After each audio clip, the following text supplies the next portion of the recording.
Discipline means always knowing what we need to do and then actually doing it. It's about being aware of what needs to be done and then making sure we do it. When we're aware and take action at the same time, we're starting to be disciplined. But when there's a big gap between realizing what needs to be done and actually doing it, that's called procrastination. Procrastination is when we put off doing something until later instead of doing it now. It's the opposite of discipline. The little voice inside us says we should do it, and discipline tells us to do it right away and keep doing it every day until it becomes a habit. Procrastination says, I'll do it later, tomorrow, whenever. It also says, just do what you have to, or what impresses others. Don't do what's really necessary. Every time we have to make a decision, we're choosing between two things, doing it now or doing it later, being disciplined or procrastinating. It's a choice between a life where you work hard and achieve things, or a life where you take it easy and don't achieve much, just being average. Living a disciplined life brings big rewards, but they usually come later, not right away. Being undisciplined might give you quick rewards, but they're not as important as the huge rewards that come from being disciplined all the time. If you're undisciplined, you might have fun at the beach today, but if you're disciplined, you might own the beach in the future.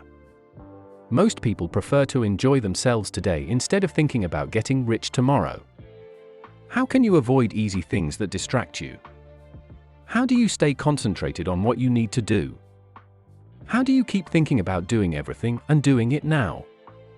How do you choose being disciplined instead of putting things off? How do you stay focused on your goals? How do you avoid chatting with coworkers when you should be working? You need to concentrate on your tasks and finish them today, not tomorrow.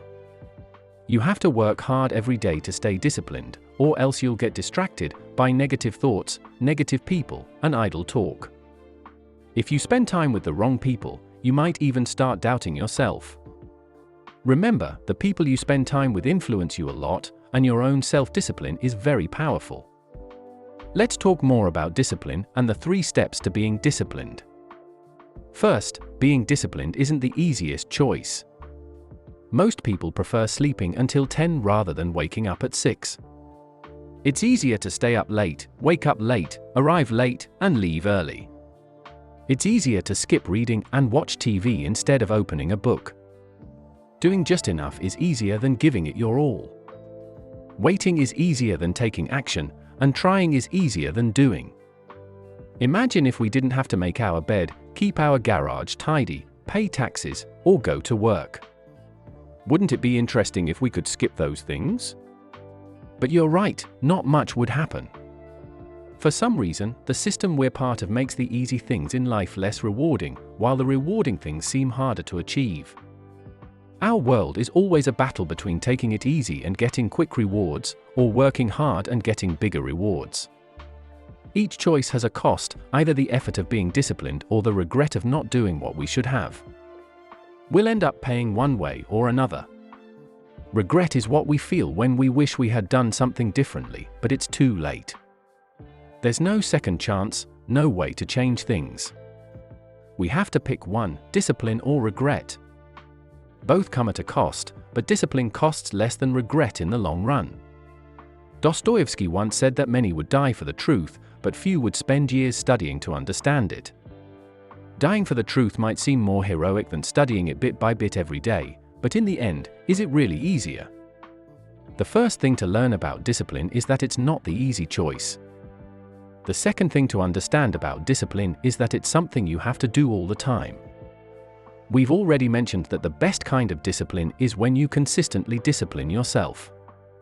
For example, the discipline needed to make your bed every day is the same discipline you need to succeed in business. The discipline to tidy up your garage is the same discipline needed to organize your business. Every discipline you have affects all parts of your life.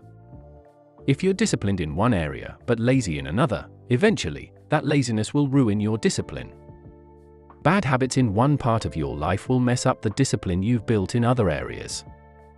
Consistency has to be consistent. Discipline means training your mind to control your life. Discipline is like having a set of rules that you've chosen for yourself to live by. It's making yourself stick to those rules. Once we've decided on these rules for how we behave, we have to stick to them. If we don't, then we're not really disciplined.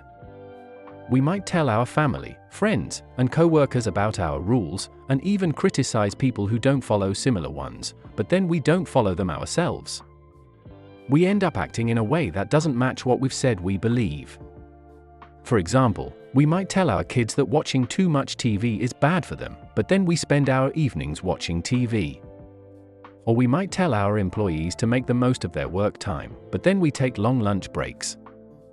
Saying one thing and doing another is inconsistent. It makes people lose trust in us when they see us acting differently from what we preach. And more importantly, it makes us lose trust in ourselves. It's even worse if someone has never thought about the importance of discipline at all. These individuals seem to wander without direction, always changing how they do things, what they think is important, and who they're loyal to. They often switch from one thing to another, leaving behind broken friendships, unfinished projects, and promises they didn't keep. This happens because they either don't have any discipline or they don't stick to it consistently enough to make a difference. Here's the third thing to remember if you want to be disciplined consistently. First, you have to realize that being disciplined isn't the easy choice. Second, discipline is something you have to do all the time, every day. And third, there's a special promise in life for those who are disciplined. This promise says that for every effort you put into being disciplined, you'll get back multiple rewards. It's a bit like the idea that if you plant seeds well, you'll get a good harvest. In fact, it's similar to the biblical saying that if you sow good things, you'll reap good things.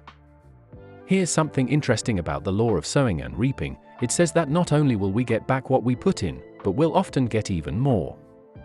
Life has many rules that explain how things work, but this might be the most important one. If you work hard at something, you'll get many rewards. What a thought! If you provide great service, you'll get back even more.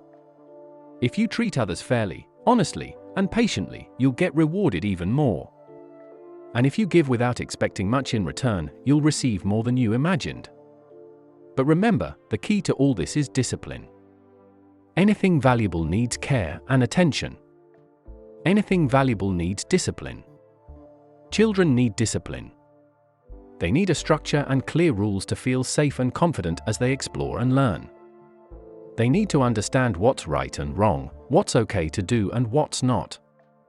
Children need consistent discipline, or they'll be unsure about how to behave.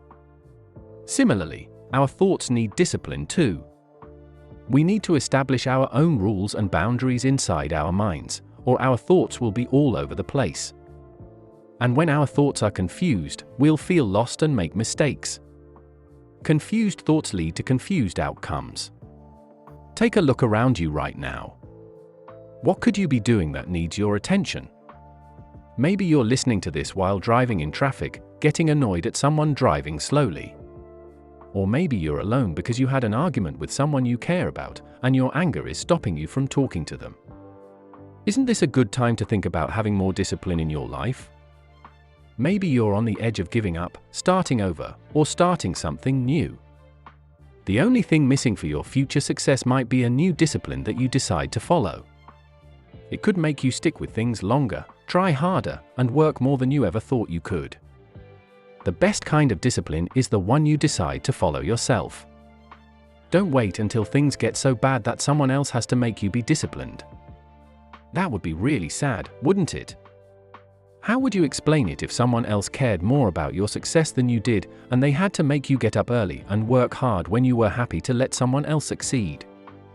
Our lives, whether it's yours, mine, or anyone else's, can either be a warning or an example.